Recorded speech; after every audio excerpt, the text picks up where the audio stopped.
Chapter 56, Battle of the Light Globes. Treadable Ed. Henyi. Chapter 56, Battle of the Light Globes. Yujitong. I just want to remind you again then that if anything happened to me, you won't be any better off.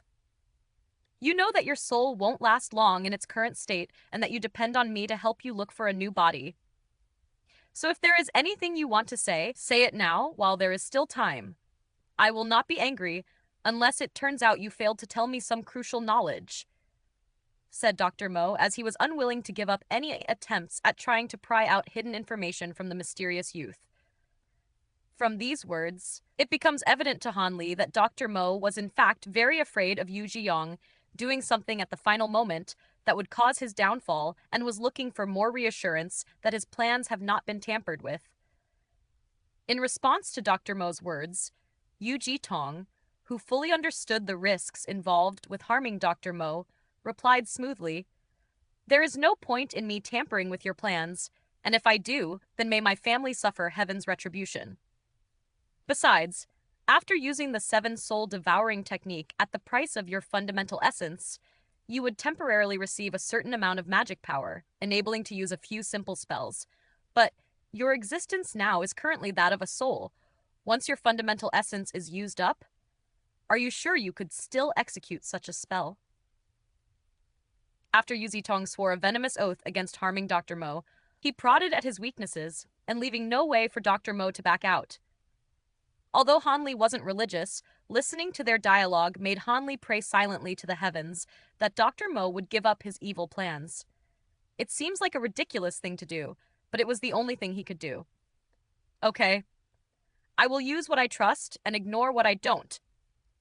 Since there are such great benefits, it is only natural that there would be some risks, said Dr. Mo after making up his mind.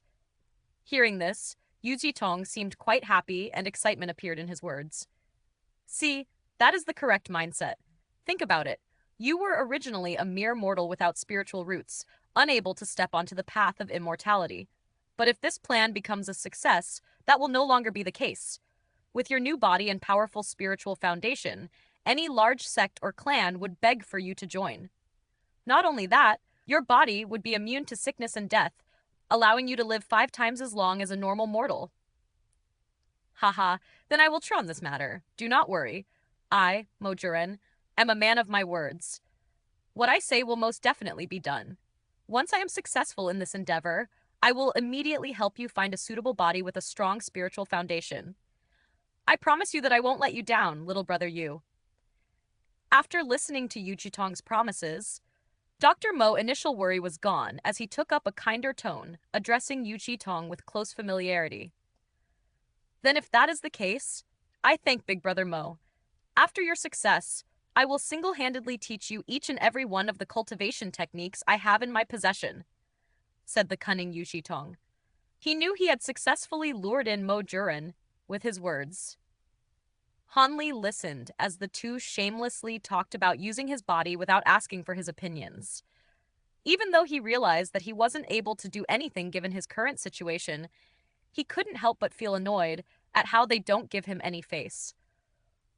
Once Dr. Mo dispelled his doubts and made up his decision to follow through with the plan, he no longer delayed, immediately pulling out some golden needles and stabbed them into his Mixu acupuncture point located in the back of his head. He was immediately invigorated, his body filled with enough energy to perform the next step of his plan and increase his chances of success. He strode to where Han Li lay, sat him upright into a meditating position, and then proceeded to sit in front of Han Li with his arms crossed over his chest, tightly hugging his shoulders. Then, Dr. Mo executed a celestial technique.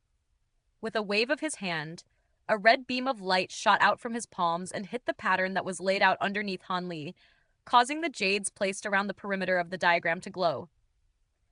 Dr. Mo proceeded to whisper the spell incantation that held an enchanting and bewildering effect, causing those who heard it to feel drowsy. As the chant continued, Han Li felt a deep sense of weariness, causing everything to become a blur as he slowly lost consciousness. Not good, thought Han Li, knowing fully well that this was the intended effect of the mysterious chant, and that once he fell unconscious, his body would be possessed.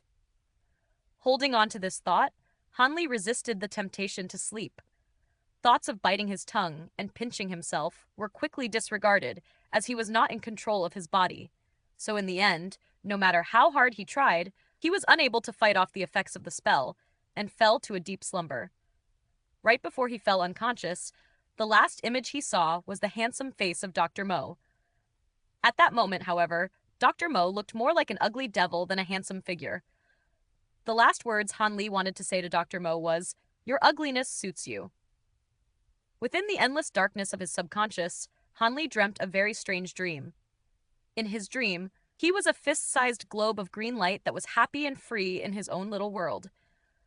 But not long after, a thumb-sized yellow globe carrying an evil intent suddenly invaded his dream. Upon seeing the green globe, the yellow ball of light aggressively charged at the green globe of light, suddenly revealing its mouth to bite down upon the green globe that was Han Li.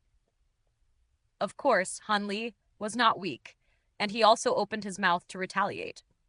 After just a few exchanges, Han Li easily ended the battle by swallowing the yellow globe of light. The victorious Han Li rejoiced in his victory, but soon enough another intruder entered his subconscious.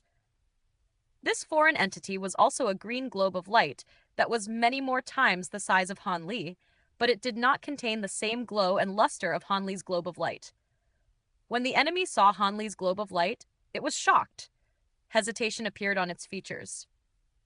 After Han Li experienced the amazing taste of devouring other globes of light, the sight of a new enemy did not cause Han Li to give much thought to his opponent's power as he charged right at his enemy with the intent of devouring him. The enemy, seeing Han Li's attack, reluctantly chose to charge forward and engage in battle.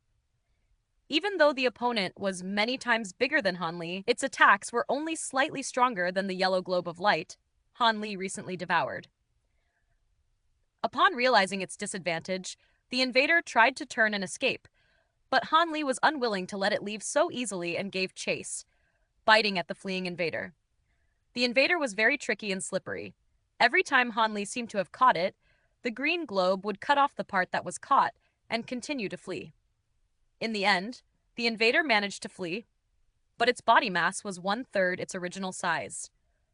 Although Han Li was reluctant to let his opponent go, there was nothing he could do about the matter, and so decided to wait around for more enemies to invade so that he could also devour them.